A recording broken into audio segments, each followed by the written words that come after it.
a la estrella en cardio para cuando uno enfrenta a alguno de estos pacientes, que es el infarto agudo de miocardio. Una situación de riesgo presente siempre en una población que reúne algunas características especiales y que amerita de parte nuestra tener que escoger muchas veces algún tipo de farmacodroga que ayude a tratar de compensar todos los procesos fisiopatológicos que se van desencadenando en ese momento. Eso es determinante entonces al momento que uno decide evaluar a estos pacientes y darles la terapia, que ciertamente en forma teórica van a existir muchos fármacos, pero existen situaciones en donde algunos de ellos van a estar contraindicados y otros son claramente oportunos al momento que uno los pueda hacer o brindar al paciente, ¿no? Entonces es una situación que vamos a ver en algún escenario de la medicina de emergencia o de cuidados intensivos.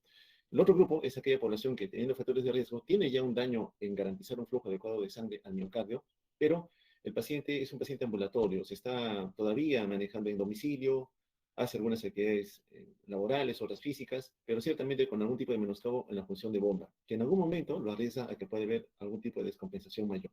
Entonces, en cada uno de ellos, lógicamente, existen factores en común en el que se descompensa agudamente, por lo general es cuando ya el flujo de sangre está muy limitado, por tanto, sin sangre que perfunda a un órgano, en este caso al miocardio, evidentemente el daño va a ser mucho mayor si es que nosotros no establecemos algún tipo de tratamiento rápido y adecuado. Bien, datos importantes en lo que concierne a la enfermedad coronaria asociada a isquemia. Bueno, es una de las más frecuentes, por no decir la más frecuente que nosotros vemos, pero también está la hipertensión arterial, otro componente silencioso que daña a una población importante.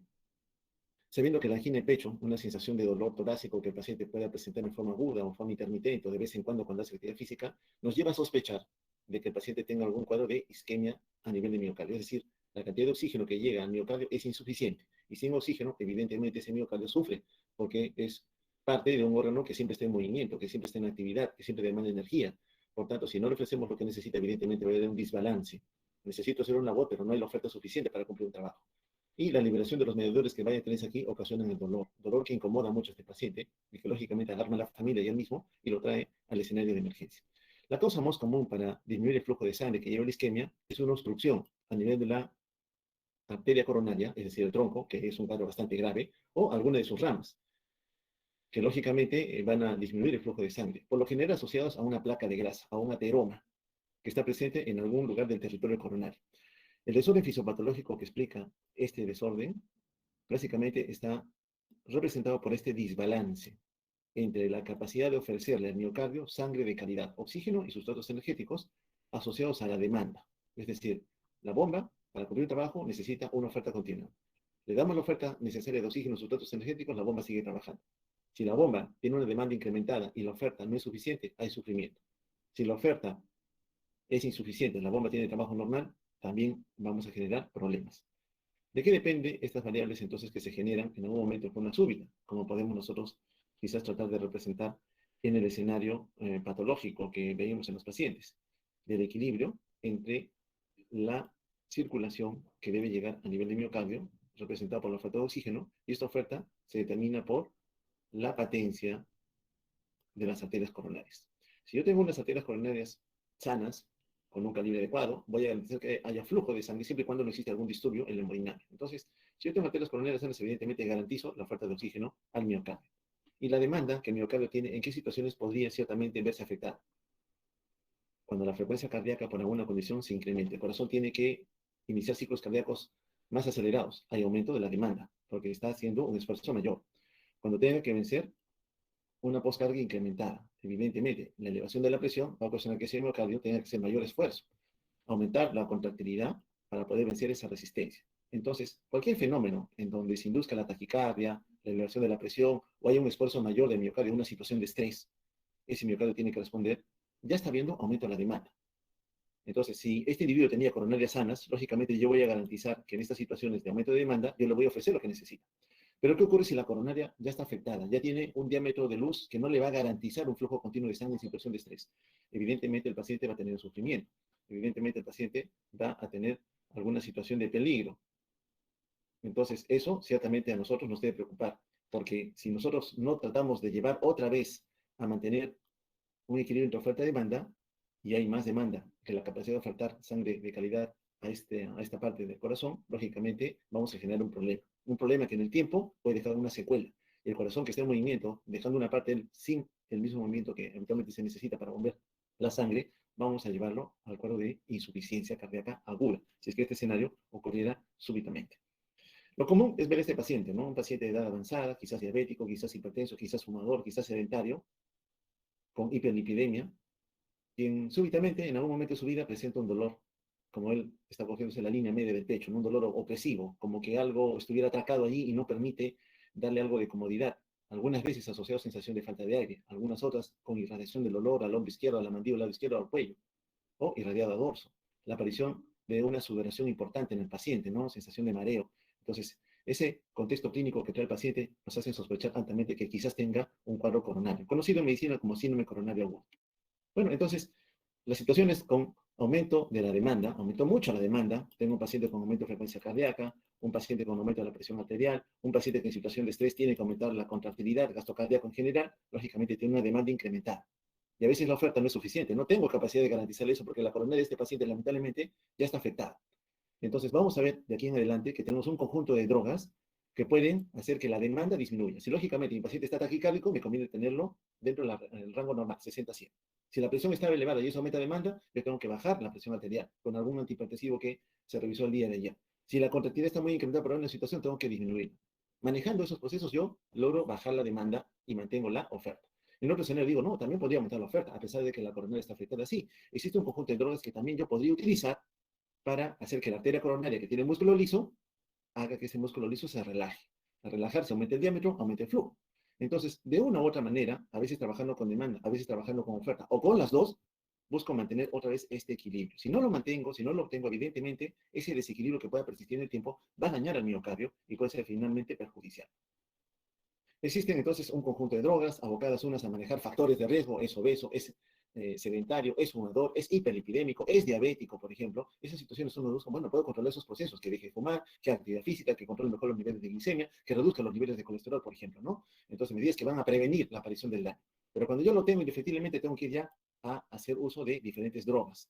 Drogas que se pueden emplear en el escenario crónico, paciente estable, ya tengo un daño a nivel de mis coronarios, pero no estoy hospitalizado, yo tengo que hacer mi actividad social, familiar, laboral, lo que tenga habitualmente que hacer en las mejores condiciones. O de repente el paciente agudamente se ha descompensado y tengo que recurrir, porque en el estado agudo ocurren otros fenómenos más, a darle otro tipo de tratamiento de rescate, ¿no? Que busque hacer que retorne el equilibrio entre la oferta y la demanda. En algunos escenarios donde la respuesta no ha sido la adecuada, hay que hacer procedimientos invasivos, ¿no?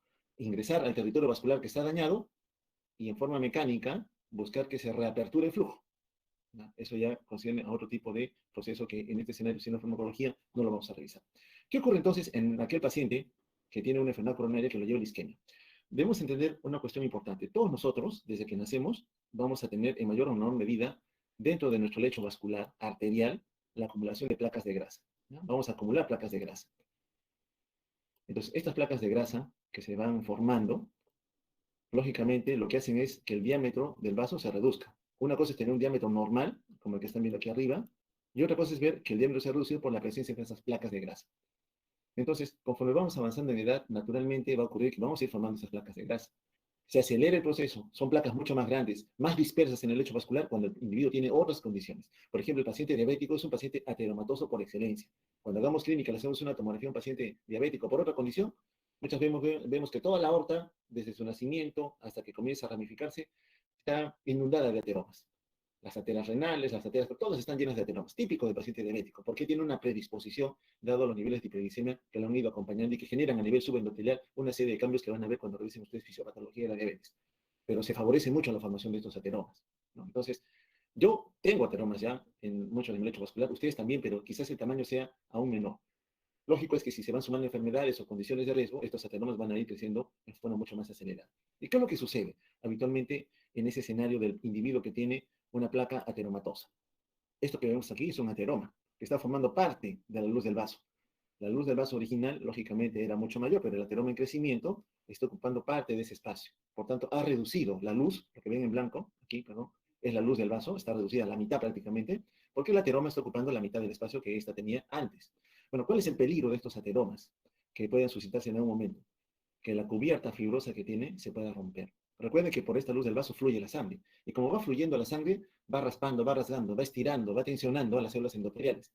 Y lógicamente, la cubierta subendotelar fibrótica podría, por ese flujo, romperse. Y cuando se rompe, expone parte de los componentes subendotelioides, factor tisular, y se inicia la cascada de la coagulación. Esto que ven aquí, glóbulos rojos acumulados, son eritrocitos, que van a dar lugar a la formación de un coágulo de sangre. Y cuando el coágulo de sangre se está formando, va creciendo, va creciendo, va creciendo, y puede llegar incluso a obstruir toda la luz remanente del vaso previo, obstrucción completa. Como también puede reducir parte de él, pero igual afecta el flujo. Entonces, de una u otra manera hay un compromiso que va a afectar al vaso. El más riesgoso, lógicamente, es cuando todo lo que quedaba de luz es obstruido por el coágulo de sangre. El otro es cuando parte de esa luz es obstruida. Entonces, ambos tienen connotación de alteración de flujo. Finalmente, el paciente puede tener algún grado de infarto. Bueno, las condiciones que acompañan a la formación de los ateromas las hemos comentado. El fumador, el diabético, el obeso, el hipertenso, el sedentario, el que tiene pasado familiar, padres que a temprana edad tuvieron la presentación de una enfermedad coronaria tipo infarto, lógicamente que los haya podido llevar a la muerte, inclusive asociado a él. Vemos junto con esto, no estamos en fisiopatología de este fenómeno, pero hay un acúmulo de células inflamatorias a este nivel. Las células musculares lisas están engulliendo parte del colesterol LDL, forman otro conjunto, otro tipo celular ya transformada, que hace que esta placa sea ciertamente vulnerable. Hay placas que tienen alto riesgo de romperse, como hay placas que son estables, una buena cubierta fibrosa, incluso calcificada ya, que difícilmente se va a romper. Pero hay otros individuos en donde la placa es débil. Entonces, el flujo de sangre continuo siempre lo arriesga a que en cualquier momento súbitamente se rompa y genere el coágulo de sangre, como ocurre en ese individuo. No estaba tranquilo comiendo, cenando el paciente que vimos en esa diapo y ahora, al salir del restaurante, presenta el dolor torácico, ¿no? Justamente porque la placa se rompió. Y este escenario donde vemos la formación de coágulo es bastante acelerado. Sucede en cuestión de minutos nada más. Entonces, a ese nivel ya lo que nosotros estamos notando es que hay células inflamatorias que se van formando a nivel subendotelial, que alteran la histología, vamos a ponerle rojo mejor, ocurre un remodelado a este nivel, un remodelado donde los actores celulares han ido cambiando, pero favorecidos por un influjo de oferta incrementada de colesterol LDL. Este colesterol LDL atraviesa el endotelio, se acumula a este nivel y favorece la migración de las células musculares lisas. Estas células que forman parte de la capa media comienzan a migrar, se desplazan ya a nivel subendotelial. Y como les decía, comienza también a haber reclutamiento de células inflamatorias, que al engullir estas partículas de colesterol LDL dan lugar a la formación de un conjunto de células conocidas como células espumosas, ¿no? Nosotros vamos a tener una clase especial de esta parte de la fisiopatología, solo estoy comentándolo a grandes rasgos. Saber que hay enfermedades que predisponen a formar estos ateromas, ¿ya? El colesterol LDL es un determinante importante. Aquí un acercamiento, miren cómo el ateroma ya se rompió y cómo el coágulo de sangre ahora solamente nos está dejando esta poca luz en el vaso por donde la sangre va a fluir. Es en ese momento, lógicamente, acuérdense ustedes, para que usted garantice que el miocardio trabaje, tiene que haber un equilibrio entre la oferta coronaria, esta de acá, y la demanda, lo que está haciendo el paciente. Mínimamente la bomba se está contrayendo. Entonces aquí claramente la demanda, que se mantiene normal, no puede sostenerse porque la oferta, por esta coronaria, la oferta de sangre ha disminuido. ¿Disminuye por qué? Porque tengo solamente esta luz del vaso para perfundir. Es muy limitado. Imagínense que encima este paciente viniera hipertenso. Ese miocardio va a pedirle más, va a aumentar su demanda. Imagínense que ahora venga taquicárdico. Entonces no va a poder sostener ese estrés. Porque la luz del vaso no le permite mandar más sangre. Porque claramente que hay un coágulo en crecimiento que le va a limitar este coágulo, que el flujo sea garantizado para la labor que ese miocardio tenía que desarrollar. Entonces, probablemente ustedes, la mayoría de ustedes, tienen estos vasos arteriales, con una luz, un calibre que permita garantizar flujo, ¿ya? La luz es patente, está libre, está sana, por decirlo de alguna manera. Otros pacientes, algunos pacientes, yo me voy a poner ejemplo porque por mi edad ya debo tener estas placas, tienen ateromas y la placa está estable, está en armonía, ha reducido la luz del vaso, pero todavía permite que haya flujo. Por aquí hay flujo, pero aquí ha limitado la luz del vaso. Es una placa estable, fibrótica, que está clasificada. En otro escenario, lamentablemente, el flujo de sangre continua ha roto la cubierta y ha expuesto al factor tisular, la escala de coagulación. Lo que ven en azul son las plaquetas que están iniciando el proceso de la formación del coágulo. Entonces este coágulo puede seguir creciendo, sigue creciendo, sigue creciendo, hasta que finalmente obstruya toda la luz del vaso. Ya es situación crítica para nosotros, porque ahí no hay flujo. Pero esto en el escenario de ¿qué? De una placa ateromatosa. Hay otro grupo de individuos, estos que tienen vasos sanos, que hacen ese fenómeno. Una vasoconstricción enérgica, enérgica a nivel de alguna de las ramas de las coronales. Yo no pensaba que existía, pero tuve la oportunidad de ver un paciente joven, un varón de un poco más de 20 años de edad, que venía por un cuadro de dolor torácico. Evidentemente, yo el dolor torácico más esperaba ver en el paciente más de 50, ¿no? Yo, por ejemplo, ya formo parte de esa población. Voy a emergencia con dolor torácico, quizás un coronel, le pedí su electro, pero en un joven, bueno, igual, yo estaba acostumbrado siempre a pedir electrocardiogramas, así que le pedí un electro y en el electrocardiograma se visualizaba que había zonas de sufrimiento porque no había flujo de sangre. Algo raro, porque es un joven, ¿cómo un joven tan temprano va a tener ateromas, va a formar coágulos y lo demás? No es diabético, no es hipertenso. Ciertamente, cuando pregunté el hábito de fumar, sí me señaló algo, pero me dio un reporte agregado. consumía cocaína. Y la cocaína hemos visto que aumenta la cantidad de neurotransmisores de la familia de las catecolaminas.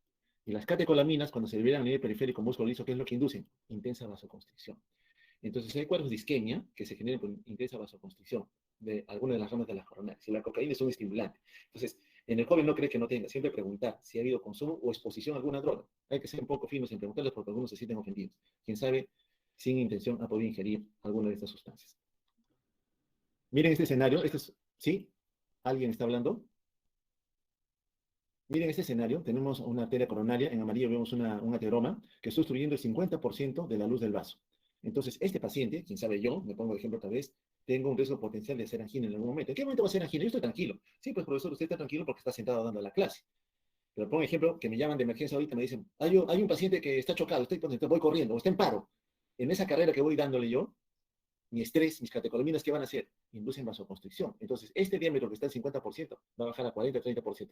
Por esa carrera que yo tomo de trasladarme de un área a otra, me duele el pecho. Yo le he generado, porque ahora en actividad, en estrés, esa luz se reduce mucho más.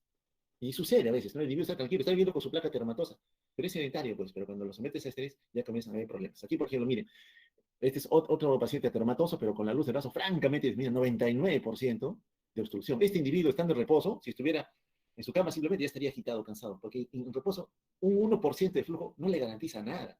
La bomba cardíaca apenas va a mandar un volumen stroke a la economía mínimamente necesario pues, para la labor que tenga que hacer. Lo vemos también, porque cuando preguntamos, señor, ¿cuán agitado se siente? Yo digo, bueno, estando aquí sentado no tengo problemas. ¿Y cuándo se agita entonces? Mira, cuando subo las gradas al segundo piso, me agoto. Llego medio cansado al segundo nivel. Ah, es una disnea a medianos esfuerzos. El otro no, ¿sabes qué? Voy al baño un ratito, está dentro de mi habitación y simplemente ir al baño, ya me canso. En plano se cansa. Entonces es otro tipo de disnea.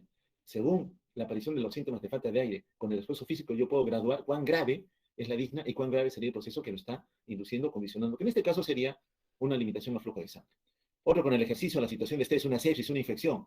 El simpático sale a defenderme, ya les dije, ¿no? Vasoconstricción, este de acá, ante situación de estrés, ahora destruye el 70%. Yo me puse ejemplo, ¿no? Me llaman urgente, está dando usted clases, hay un paciente que se está muriendo, voy corriendo, un chico, lo dejo un ratito, me voy a a atender al paciente y encuentro pues esa situación de estrés, preocupado, ojalá que no le pase nada en el camino. Lógicamente, catecolaminas me redujeron más, entonces ya comienzo a presentar angina. Aún no me ha pasado, espero que no me ocurra, pero lógicamente soy parte de la población en riesgo. El otro escenario dice, bueno, si tienes esto, ¿cómo lo llevas a esto? Porque al final dices, aquí, ¿qué estás afectando? La oferta.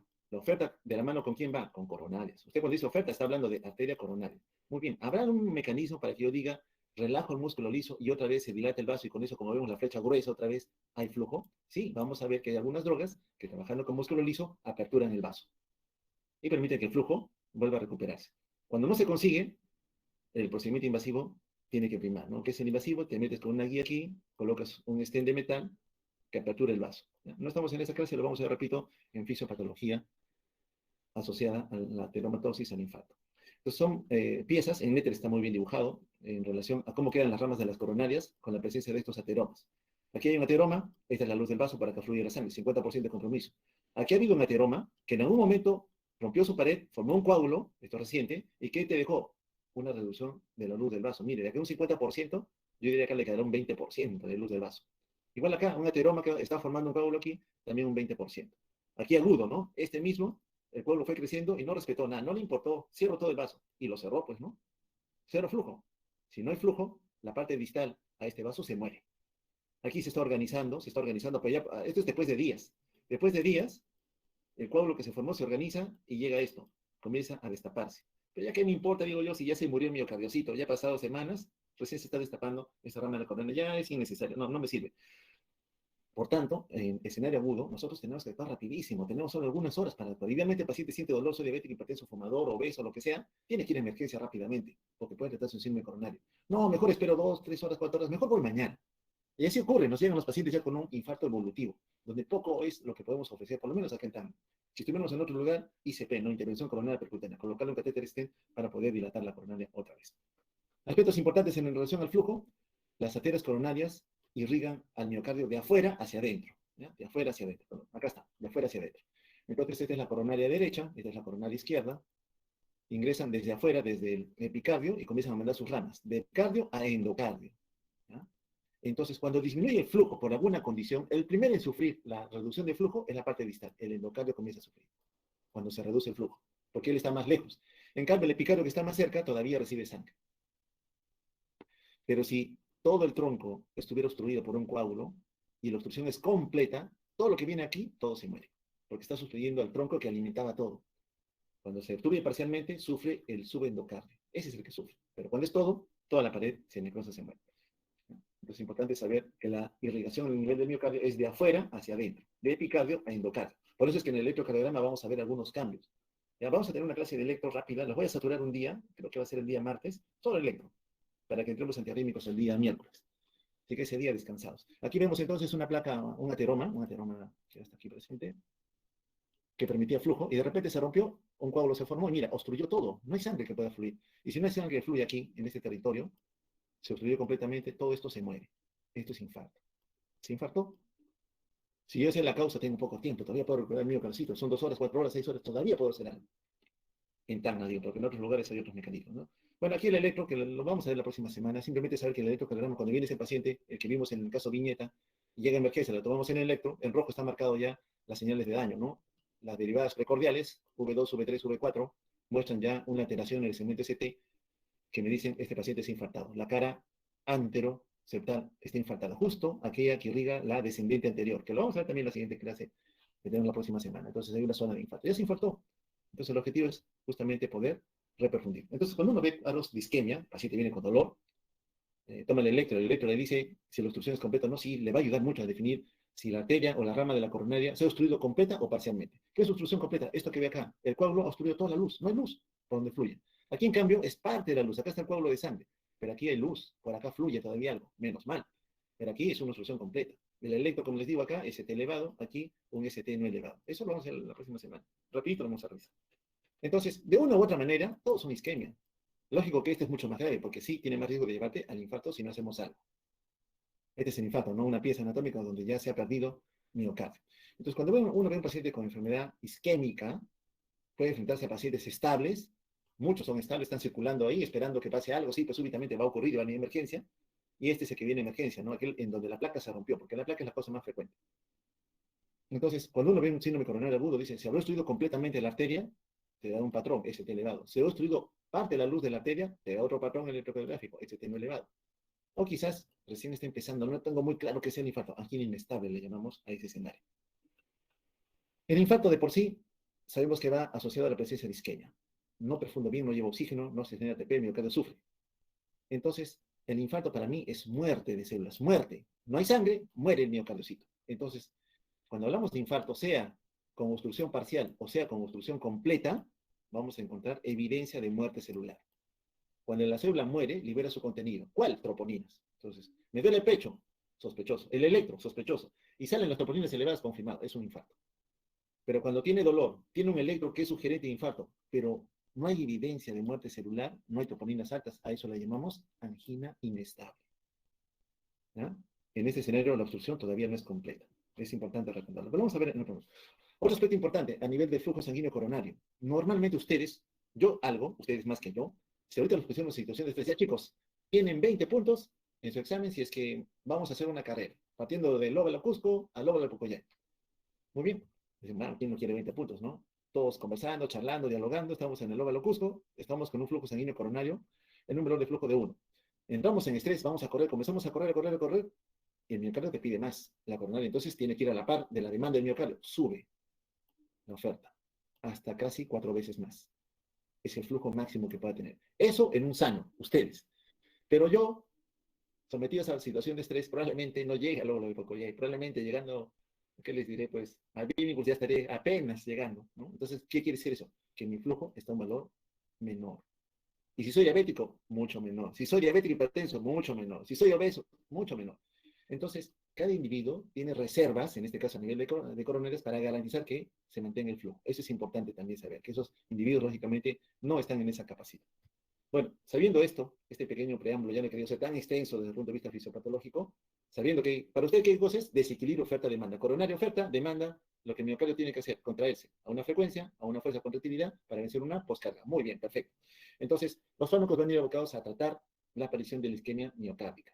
buscando mantener este equilibrio.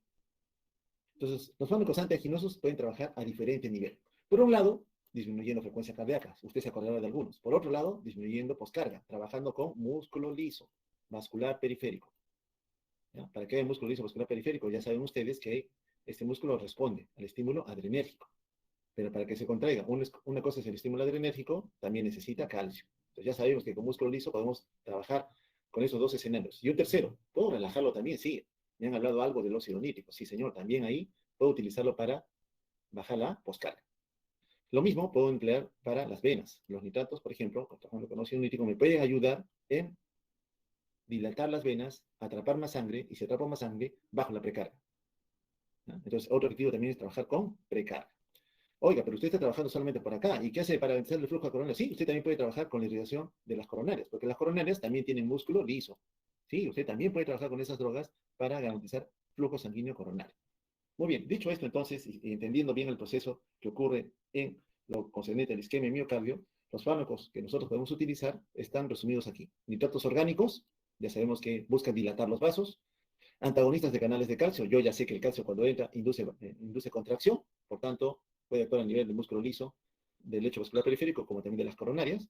Puedo también ir a trabajar con los beta bloqueadores, porque sé que el estímulo beta, más frecuencia cardíaca, más contractilidad. Yo lo bloqueo, menos contractilidad, menos demanda, menos frecuencia cardíaca, menos demanda.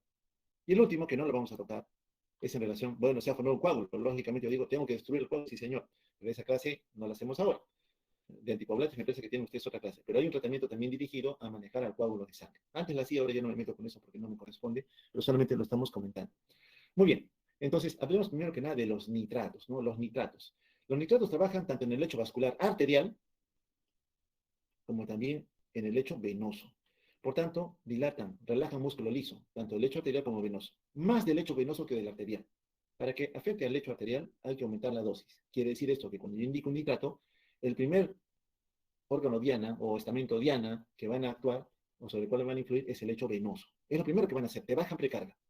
Entonces, cuando tienes un paciente con corazón y sufrimiento, no da más, está en franca falla, lo primero que hago yo, está hipertenso o normotenso, le doy nitratos para bajar la precarga y darle un alivio, porque actúan rápido.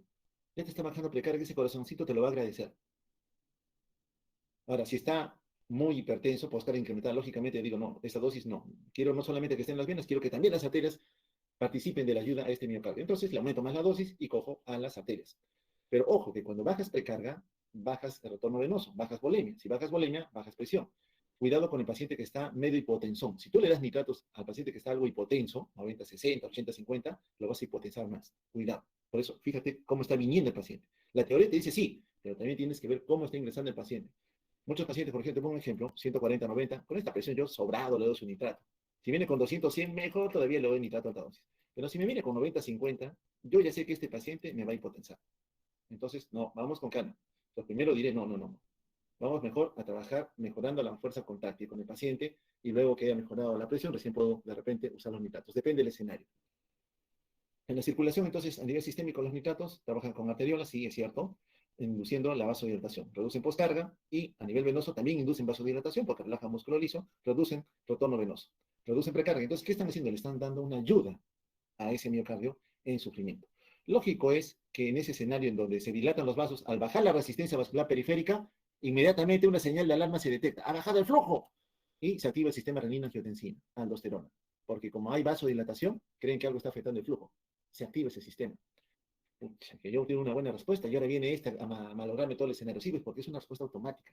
Y muchas veces le tienes que agregar un YECA para ayudar a controlar a la activación de este sistema.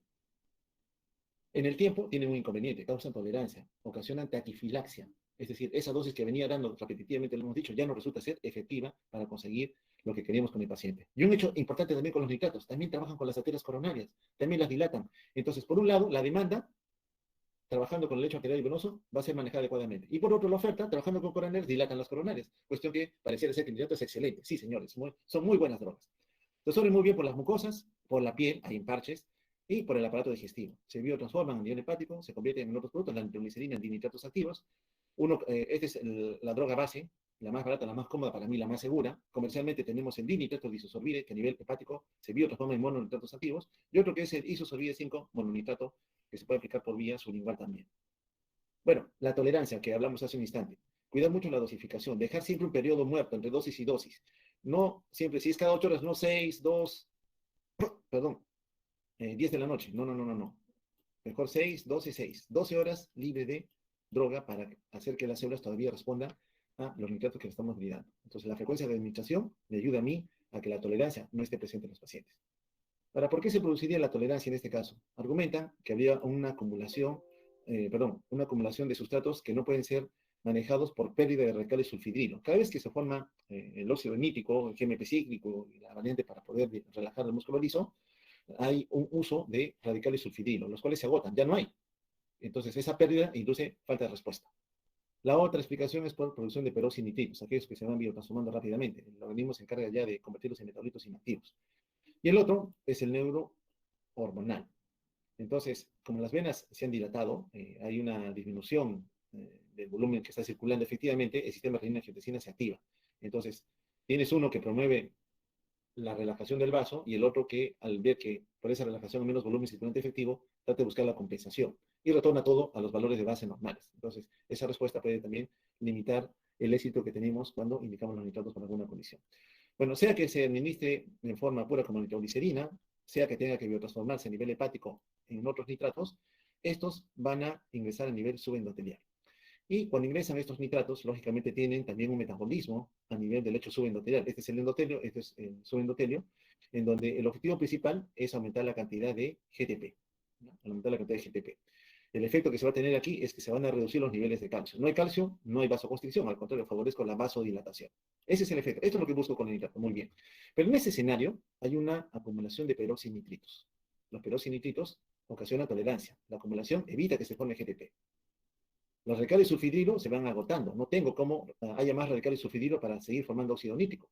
Sí, porque el radical sulfidrilo se requiere para formar óxido nítrico. Pero como siempre le estoy bombardeando al individuo con nitratos, ya no tengo más radicales sulfidrilo. Por tanto, no voy a tener nitrato. Si no tengo nitrato, no bajo el calcio. Si no bajo el calcio, no dilato el vaso. Entonces, esta acumulación en el tiempo y consumo de algunos sustratos, evidentemente pueden originar la pérdida del efecto terapéutico. Bueno, el efecto de acción ya lo hemos visto, es lo mismo que hemos detallado anteriormente, no lo voy a detallar, ya lo hemos comentado en esa diapo. Entonces, el nitrato tiene como objetivo primordial aumentar el GMP cíclico, repetimos otra vez. Con GMP cíclico trabaja con una fosfoquinasa que inhibe una proteína canal que permite que el calcio ingrese. Si el calcio ingresa, jala calcio del retículo sarcoplásmico y con ello favorece la contracción. Muy bien. Pero el nitrato bloquea la apertura de ese canal. Si no hay calcio, no hay contracción. Si no hay contracción, el vaso se relaja, se dilata. Vasodilatación. Eso ocurre en venas, ocurre en arterias, ocurre en coronarias. ¿Nos conviene? Sí. Lo malo, repito otra vez, es que por mecanismos de tolerancia perdemos ese efecto. Perdemos ese efecto. El efecto se pierde, una explicación por esto, ¿no? Como hay disminución del volumen circulante efectivo, mi sistema renina-angiotensina-aldosterona se ha activado.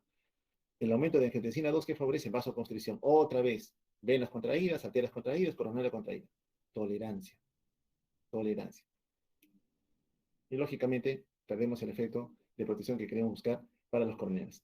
¿Qué hacemos si este efecto sabemos que va a ocurrir? Bueno, hay drogas que puedes agregarle, no dar solo nitratos. Le podemos dar carvedilol para que trabaje directamente con miocardio, sistema eléctrico, y hidralacina, que es un vasodilatador arterial. Bueno, el nitrato ayudó, no fue suficiente porque el sistema nuestro responde pensando que baja el flujo, entonces mejor le voy a dar ahora hidralacina, que es un vasodilatador arterial. O el razonamiento lógico. Se activó el sistema renina-angiotensina, le daré pues un YECA, le daré un poquito de captopril o enalapril para que bloquee el sistema y el nitrato siga actuando. Sí, podemos hacer eso. Si sabemos que en algún momento se va a perder el efecto terapéutico con nitrato, porque se ha activado el sistema renina-angiotensina como una respuesta compensadora, yo puedo ir a bloquear. ¿No? Puedo ir a bloquear. Entonces, de una u otra manera, esos nitratos en el tiempo, van a perder efecto. Van a perder efecto. Entonces, una cosa es el escenario agudo, otra es el paciente crónicamente enfermo. En general, el crónicamente enfermo más o menos se maneja bien con dosis de nitratos, con un periodo libre del mismo durante las noches sobre todo. Ambulatoriamente responde. En el escenario agudo, cuando ese ateroma se ha roto, el coágulo, flujo limitado, busco dilatar las coronarias, el paciente tiene una presión arterial aceptable, en esos pacientes que están recibiendo nitratos de forma permanente, bastante agresiva, vía endovenosa, sublingual, vía oral, etcétera, etcétera, porque hay un escenario agudo de estrés, es donde notamos más la aparición de la tolerancia, ¿no? Que me lleva a pensar en que estamos fracasando ya en el uso de estos nitratos.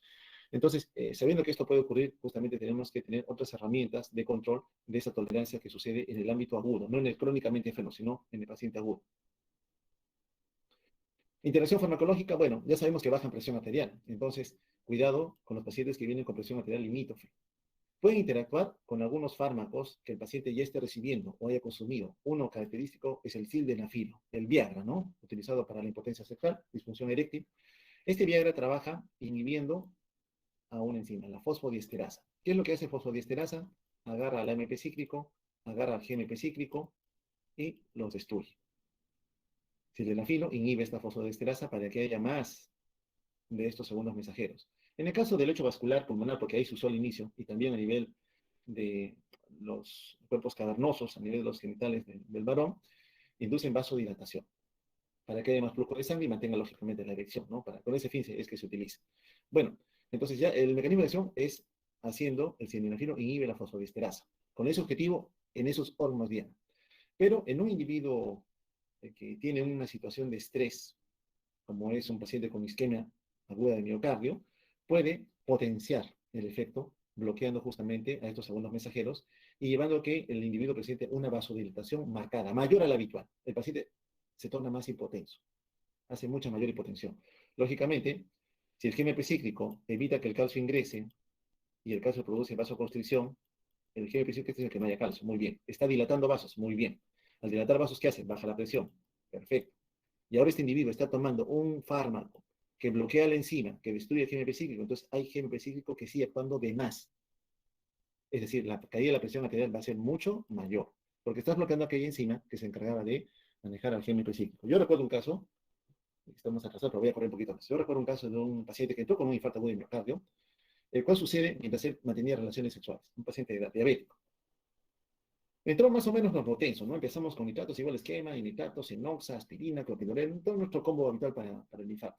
Y en eso el paciente comienza a tornarse muy hipotenso, bastante. En poco tiempo la presión, la sistólica va a bajar a 50, diaforético, taquicárdico, pero de una dosis mínima, me llamó la atención, ¿no? Dije, no era el paciente típicamente que respondía de esa manera. Cuando le pregunto otra vez, voy a interrogarlo, ya me comenta, sí, estaba en plena relación. Ah, pero antes tomé, me dijo, tomé este Viagra, me dijo, para mantener las relaciones sexuales. En ese momento que me dijo lo del Viagra ya entendí, porque al haber consumido Viagra antes de las relaciones sexuales para mantener esta actividad sin problemas, lógicamente saturó la sangre de sildenafilo. Entonces, para cuando nosotros le damos el nitrato a poca dosis tiene un efecto farmacológico mayor al esperado, justamente porque el sildenafilo estaba evitando que el GMP cíclico fuera degradado. Y el GMP cíclico seguía induciendo, pues, el bloqueo del ingreso de calcio, por tanto, ocasionaba una vasodilatación mayor a la que convencionalmente ocurría. Entonces, mucho cuidado con esa interacción farmacológica, ¿no? Con estos inhibidores de fosfodiesterasa, a la cabeza está el sildenafil. Hay otros más que se usan en hipertensión pulmonar, lo van a ver con esa clase de fisiopatología. El asunto está saber que el GMP cíclico dilata vasos. Si le estás dando un fármaco que evita que se degrade, lógicamente la vasodilatación va a ser mucho mayor. Ten cuidado. Efectos colaterales que surgen con nitratos, dolor de cabeza. El más frecuente es dolor de cabeza. El paciente se queja, dolor, me duele la cabeza, no sé qué me ha pasado, viene por dolor en el pecho, ya me ha pasado, pero la cabeza no la aguanto. Sí, sangre acumulada a nivel del sistema nervioso central, les duele la cabeza, es un efecto esperado. Puede haber hipotensión postural, la acostado está bien, lo sentamos un ratito, ¡pum!, cayó la presión. Meta-hemoglobinemia también se ha visto y que lógicamente con eso perjudica el transporte de oxígeno y la liberación adecuada de la economía. Exantema medicamentoso, mucho menos frecuente. El más frecuente que van a ver, dolor de cabeza. Indicaciones de los nitratos, angina, evidentemente, oferta-demanda, garantizo la oferta, arterias dilatadas coronarias, bajo resistencia vascular periférica, bajo a nivel de las venas, perdón, el tono, por tanto aumento capacitancia. Falla cardíaca congestiva, evidentemente, los nitratos van a ser una herramienta vital siempre que el paciente esté normotenso o hipertenso. Angina inestable, infarto, ni qué decir. Entonces, los nitratos ciertamente nos van a ayudar mucho en mejorar este aporte a nivel de las coronarias. Calcio antagonistas. Bueno, recuerden que el calcio en el músculo o en el lecho vascular ingresa contracción. En el músculo cardíaco ingresa contracción, contractilidad, pero en el lecho vascular es aumentar resistencia. Muy bien, entonces, sea donde sea que vaya, el calcio, donde ingrese o se acumule o se incremente, contracción muscular. Entonces, cuando yo indico un calcio antagonista, evito que el calcio ingrese. Si no ingresa calcio, vaso relajado. Contractilidad miocárdica disminuida. ¿Conviene? Sí, pues, porque baja contractilidad, menos demanda. Vaso dilatado, más oferta. Usted me ha dicho, mantener equilibrio oferta-demanda. Sí, señor. Teóricamente va bien. El objetivo entonces es que cuando nosotros damos un calcio antagonista, vamos a evitar que el calcio pueda ingresar, ¿no? Puede ingresar. El calcio ingresa, calcio libre, este que está aquí, favorece la contracción como primera respuesta. Lógicamente movilizando las reservas de calcio que existan a nivel de diferentes sustratos celulares, especialmente de retículos sarcoplásmicos. En el ingreso de calcio participan diferentes mediadores. Estímulo adrenérgico con receptores beta, el estímulo adrenérgico bloqueado puede ciertamente limitar ese ingreso. La activación de algunas bombas de intercambio sodio-calcio también pueden afectar el tiempo de acción del calcio. Es importante considerar. Entonces, a donde va calcio, como vemos acá, músculo liso, ingresa calcio, contracción. Músculo cardíaco, ingresa calcio por alguna condición, ingresó, aumentó su concentración, favorece contracción. Entonces, en el miocardio, aumenta contractilidad. En el lecho vascular, favorece la vasoconstricción. Entonces, el calcio, en el músculo liso, ingresa el calcio, actúa o interactúa con calmodulina, se une a las cabezas de miosina y se une a ellas, hay contracción, hay contracción. El efecto beta, si hubiera una catecolamina por ahí, trabaja con AMP cíclico. Y el aumento del AMP cíclico que induce el estímulo beta bloquea la interacción de calcio con udina con las cabezas de miosina. Por tanto, no hay contracción. El efecto beta dilata vasos. El ingreso de calcio contrae vasos. Importante saberlo porque a veces asociamos un beta bloqueo con un calcio antagonista. Tenemos que saber qué es lo que puede ocurrir a ese nivel. Y en el músculo cardíaco, ¿qué ocurre con el calcio? Bueno, ya hemos dicho, el calcio ingresa, favorece contracción. Favorece contracción. ¿Ya? Aquí, más bien, el estímulo beta es el que favorece el ingreso de iones calcio. Ese AMP cíclico que en el músculo liso bloquea que el calcio interactúe actina, miosina y contracción, aquí al contrario, favorece ese efecto. Entonces, son dos segundos mensajeros producidos por la misma estimulación beta, solo que uno es beta 1 y el otro es beta 2, pero que finalmente en una célula induce dilatación, relaja o evita la contracción y en la otra favorece la contracción. Mira, estímulo beta produce el mismo segundo mensajero y lo que está induciendo aquí es la interacción. La interacción. Entonces, es importante poder saber. Entonces, los bloqueadores de canales de calcio, evidentemente, van a limitar la cantidad de calcio disponible para que no ocurra a nivel del lecho vascular la contracción y a nivel del miocardio el aumento de la contractilidad. Sabiendo que igualmente en forma local existen bombas de intercambio que trabajan con sodio, que trabajan con calcio, que trabajan con potasio, que podrían también participar de este efecto. Entonces, algunas palabras de los calcios antagonistas, ustedes tienen un seminario de eso, por eso estamos haciendo un poco rápido. Tenemos dos familias grandes, ¿no? Como ayer me decían sus compañeros, las dihidropiridinas y las no dihidropiridinas. De las dihidropiridinas, el más característico es el nifedipino, primera generación. Luego vinieron los de segunda generación, amlodipino, nimodipino. Hoy en día la mayoría utilizamos amlodipino. Todavía el nifedipino sí, pero el que lo ha desplazado ciertamente en un uso regular es el amlodipino. De las no dihidropiridinas, dos son importantes, verapamilo y diltiazem. Con esas dos se van a quedar. ¿Qué es lo que hacen los calcio antagonistas? Bueno, calcio antagonistas, no entra calcio, en el músculo liso arterial inducen vasodilatación, por tanto, bajan resistencia vascular periférica, bajan poscarga. ¿Ya? Eso es importante también porque ocurre, teóricamente, a nivel del lecho vascular coronario, también inducen lo mismo, más diltiazem.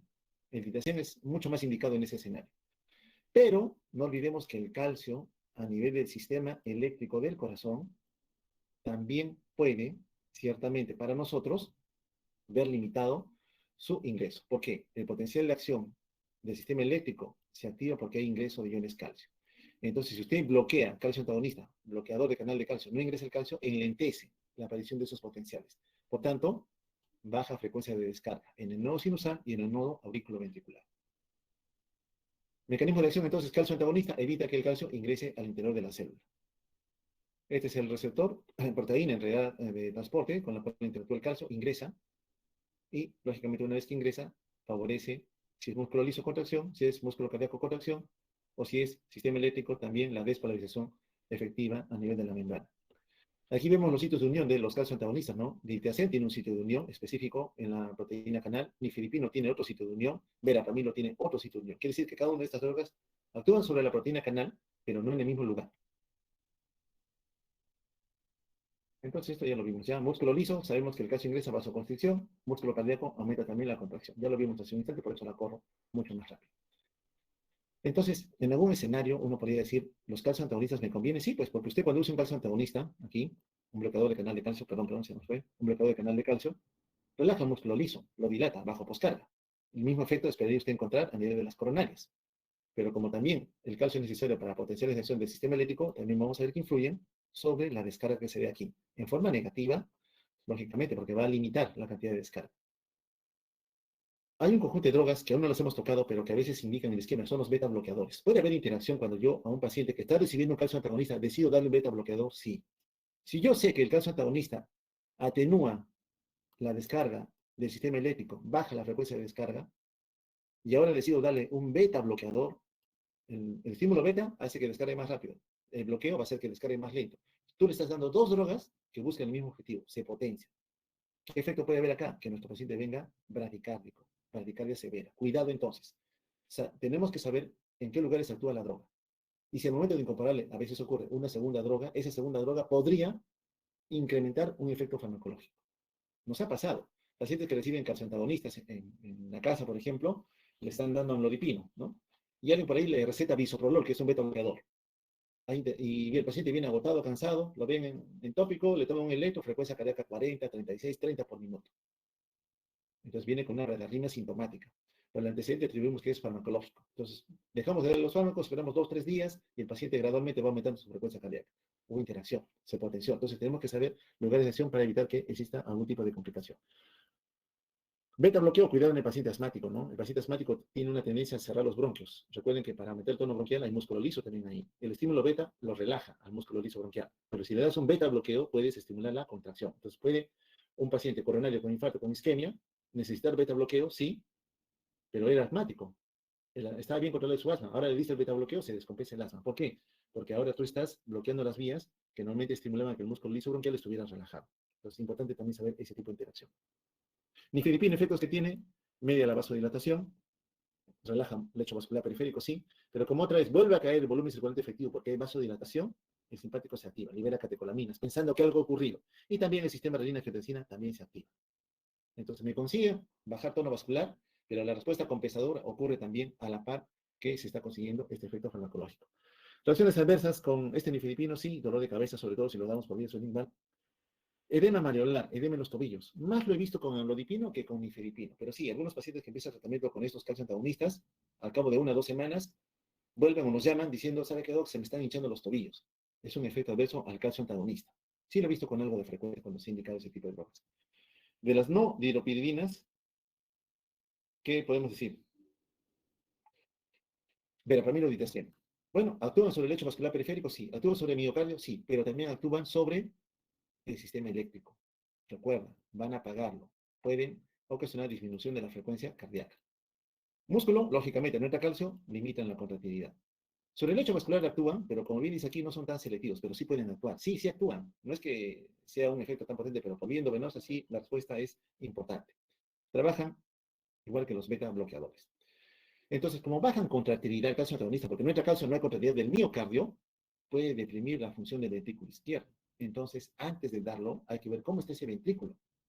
Ese ventrículo se contrae bien todavía para que yo le dé una droga que deprima su contractilidad o no. ¿Qué pasa si ese ventrículo izquierdo ya es disfuncional, ya no se contrae tan bien? Y con esa poca contracción bombea sangre. Y tú le das un calcio antagonista. Perjudicas al paciente, porque ella venía con un ventrículo izquierdo trabajando inadecuadamente. Cuidado con ese grupo de pacientes. ¿No? Cuidado. ¿Por qué? Atenúan contractilidad. Más las no dihidropiridinas, verapamilo, ditracén. Esas trabajan más con corazón, efecto central a nivel cardíaco. En cambio, las dihidropiridinas más son periféricas, trabajan en el lecho vascular periférico, no se meten tanto con corazón. Las no dihidropiridinas trabajan algo con lecho vascular periférico, más con corazón, músculo y sistema eléctrico. Es lo mismo que hemos comentado hace un instante. Absorción, bueno, se absorben bien, lamentablemente tienen una biodisponibilidad limitada, porque el metabolismo hepático se encarga de biotransformarlas rápidamente. ¿Qué efectos colaterales pueden surgir? Bueno, hay que titular la dosis, porque si no la titulamos podemos vasodilatar los vasos de forma exagerada. Cae mucho la presión. Ocasiona mareo, hipotensión, náuseas. Algunas otras manifestaciones, constipación, edema periférico, masa en tobillos, lo hemos dicho. Tos puede ocurrir, sí, y edema pulmonar. ¿En qué escenario edema pulmonar? Recuerda, si tienes un ventrículo izquierdo que apenas bombea la sangre y tú le das un calcio antagonista, no se va a contraer adecuadamente. Entonces, ¿qué genera eso? Flujo retrógrado, acumulación de sangre en forma retrógrada en el lecho vascular pulmonar. El alveolo, expuesto a un aumento de presión hidrostática, recibe un volumen de agua. Edema pulmonar. Cuidado. Calcio antagonista tienes que ver función de bomba. Ventrículo izquierdo, ¿cómo está? No es para todos. La teoría me dice, sí, sirve para esto, para aquello, lo demás. Pero calcio antagonista, si sabemos que disminuye contractilidad, tienes que ver primero cómo está ese ventrículo izquierdo. En el escenario agudo, falla de bomba, yo no doy calcio antagonista. No lo damos, porque ese miocardio está sufriendo. Darle un calcio antagonista es agregarle un peso más a la labor que venía desempeñando normalmente. En ifedipino, si lo damos, tienes un paciente coronario que depende de la perfusión de las coronarias en diástole, y le das nifedipino, bajas la postcarga. Recuerda que el miocardio se alimenta en diástole. Justamente está asociado a la postcarga. Tú le bajas la postcarga demasiado con nifedipino, incrementas la isquemia. No te conviene mucho bajar postcarga, lo necesario. Das nifedipino porque se te ocurrió, el paciente estaba muy hipertenso, lo vas a su lingual, en términos coloquial, lo fregamos al paciente por desconocimiento. Nifedipino actúa rápidamente, relaja demasiado el lecho vascular periférico. Y recuerda que la postcarga retorna, el corazón en forma regresa, pero las válvulas hemodías aórticas evitan ese retorno, y en ese retorno es que ingresan por los ósseos de las coronarias a perfundir a miocardio. Pero tú le bajaste la presión, bajaste postcarga, el paciente pagó los platos rotos. Cuidado también en ese escenario. Usos, angina variante, esfuerzo inestable, también infarto agudo de miocardio, se pueden utilizar los calcioantagonistas. Pues vemos mucho que los calcioantagonistas tienen algo de relación con los beta-bloqueadores. Buscan los mismos objetivos, ¿no? En general, hacer que la demanda sea limitada y que la oferta sea la mejor posible. En relación a lo que es la demanda, bajan frecuencia cardíaca, más las no dihidropiridinas, bajan poscarga. La precarga no la afectan tanto, con contractilidad generalmente la disminuye. Entonces, para este efecto farmacológico, uno dice la demanda va a disminuir. Y en oferta, bueno, como el músculo liso, no entra el calcio, lógicamente dilatan vasos coronarias, aumenta el aporte. Uno en la teoría dice, sí, pues baja demanda, aumenta aporte, me conviene un bloqueador de canal de calcio. Sí, señor. Pareciera ser conveniente por el efecto que van a tener. Pero el escenario en el cual se van a emplear. Más van en el paciente que ya esté estabilizado. Pasó la etapa aguda del infarto, muy bien, ya estamos en el día 5, día 7, ya podemos ir agregando los calcios antagonistas. Pero en la etapa aguda, en donde ese miocardio está atontado, sufriendo, no nos conviene tanto. No van tan bien. Más nos conviene cuando el paciente ya está saliendo del proceso. En muchos pacientes crónicos estables, por eso hemos hablado de angina estable, convienen más los bloqueadores de canales de calcio. En el paciente que consumió cocaína, que ese vasospasmo enérgico, conviene el bloqueador de canal de calcio. ¿Por qué lo dice? Porque el músculo liso se ha contraído enérgicamente, entonces está perjudicando que haya flujo. Ya sabemos que el mecanismo de acción, bueno, a nivel del lecho vascular, clásicamente al relajar el músculo liso, aumentan el calibre del vaso, dilatan el vaso, lógicamente, bajo postcarga, bajo precarga, pero disminuye el volumen circulante efectivo. Y aquí viene la falta de respuesta, reflejo adrenérgico. El simpático cree que ha bajado el flujo porque ha ocasionado una vasodilatación y sale con todas sus catecolaminas a defenderle. Y las catecolaminas buscan al corazón, aumenta frecuencia cardíaca, aumenta contractilidad, al lecho vascular te tienes que contraer. Y a la larga, ¿qué te ocasiona? Aumento de la demanda.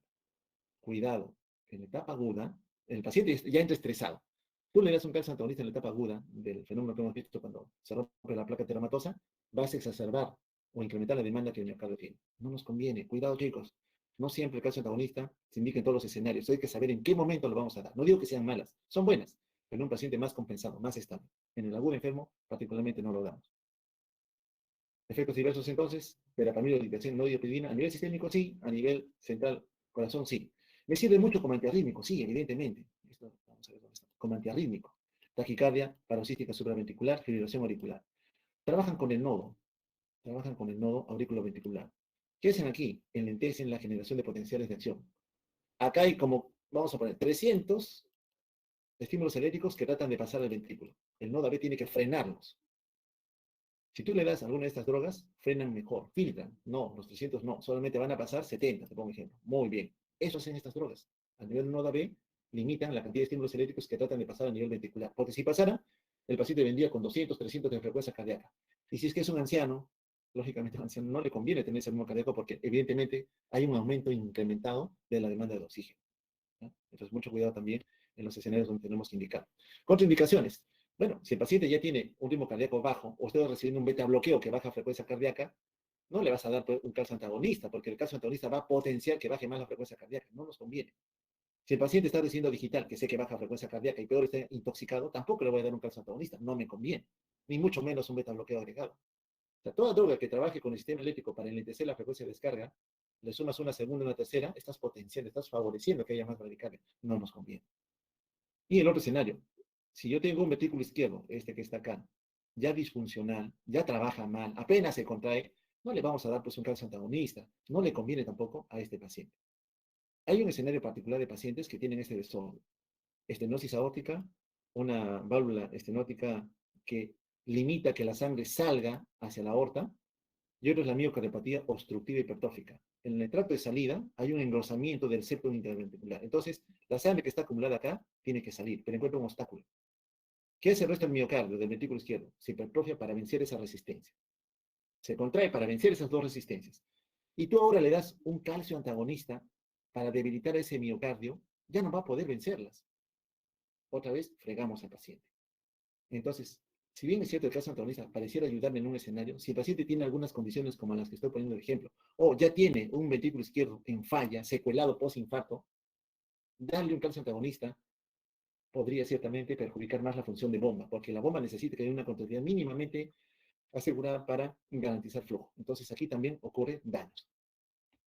Entonces cada una de estas drogas, verapamil o ditacen, acá ponemos nifedipino, actúan sobre diferentes sustratos. Verapamil o ditacen, sí, sistema eléctrico, disminuye la descarga, noda B, disminuye la descarga, fuerza contráctil la disminuye.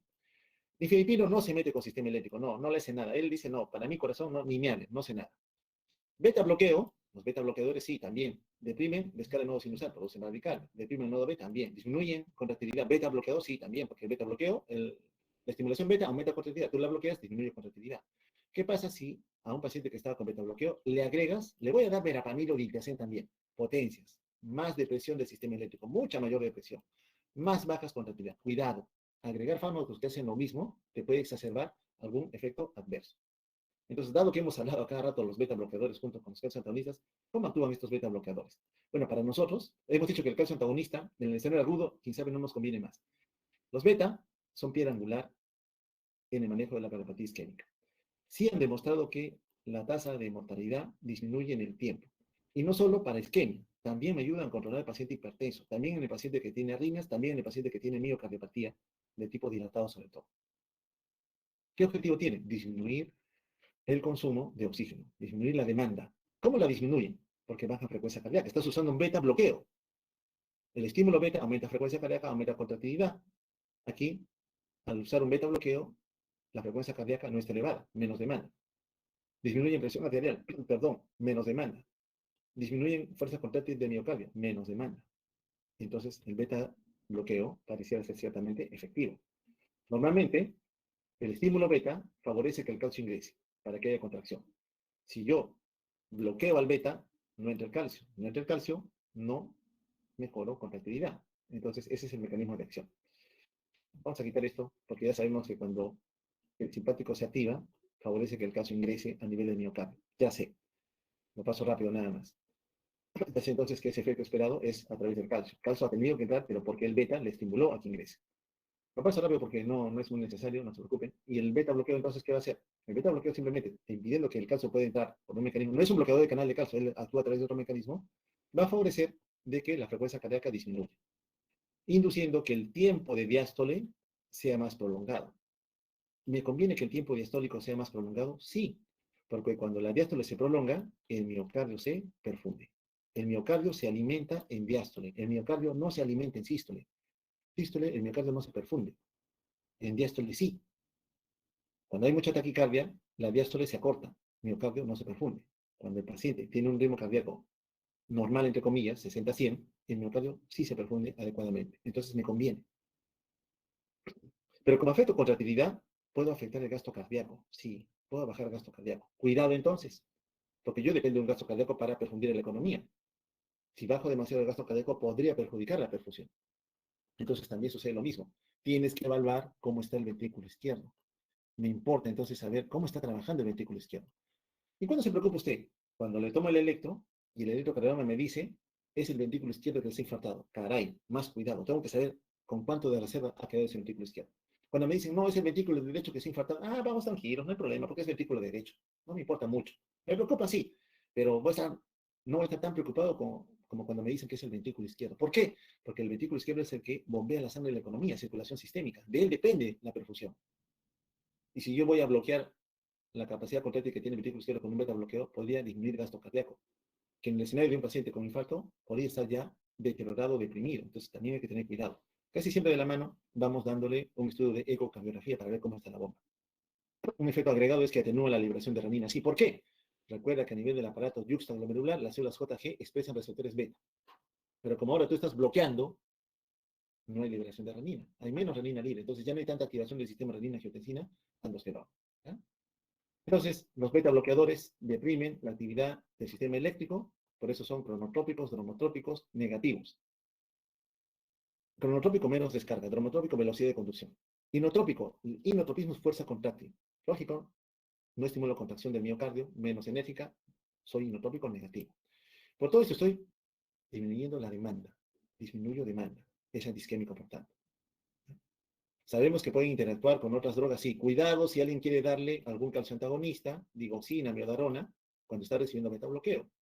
Estas drogas apagan más al sistema eléctrico. Si tú ya le estás dando betabloqueo que apagó el sistema eléctrico y ahora quieres darle otra droga que también hace lo mismo, potencias, cuidado, cuidado cuando vayas a dar una segunda droga, se te puede pasar la mano. He visto, sí, escenarios. Está más o menos el paciente, le dieron la miodarona, ¡fua! Paro cardíaco. La frecuencia cardíaca cayó, o lo vi, 80, 60, por así, como que estoy contando, iba bajando, parada cardíaca. Y no salía el paciente con nada, porque estaba con tanta droga ya metida de beta bloqueo que con la miodarona. Nada, lo inundamos de catecolaminas, no hubo respuesta, nada, nada, nada. El paciente se fue. Mucho cuidado, eso ocurre en un escenario clínico. ¿Ya? Saber qué droga está indicada en cada momento. Igual, con los claros antagonistas, algunos antatímicos o anestésicos. Usos terapéuticos, evidentemente, por vagina, representado por angina estable, infarto de miocardio. Entonces, sabemos que los beta bloqueadores buscan trabajar con todo lo que es la estimulación simpática, ¿no? Trabajando con frecuencia cardíaca, con contractilidad. También pueden, en cierta manera, hacer que el consumo, de todas maneras, vaya a disminuir para que la oferta se garantice. Muy bien, acá lo he hecho bastante rápido. Me dirán